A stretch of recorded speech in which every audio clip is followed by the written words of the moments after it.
እግዚአብሔር ባለፈው መተን ለዛሬ ቀጠሮ ሰጥታችሁን ነበረ። ልጃችሁን ለልጃችን በትዳር እንድትሰጡን ጠይቀን በዛሬው ቀን እንድንመጣ ነግራችሁን ነበር። እዛው በያዝነው ቀጠሮ መሰረት መተናል። ቃላችሁን እንጠብቃለን።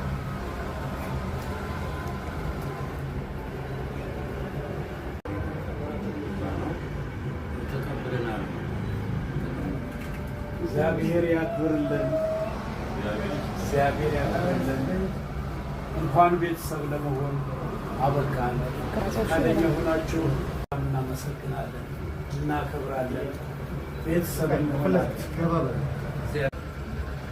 እንግዲህ ለሰጣችሁን የደስታ ምላሽ በሀገራችን ባህል መሰረት እኛም ባዶ እጃችንን አልመጣንም። በረከት እንዲሆን እግዚአብሔር በሚፈቅደው መሰረት ትንሽ ስጦታ ይዘን መጥተናልና ስጦታውንም ተቀበሉ።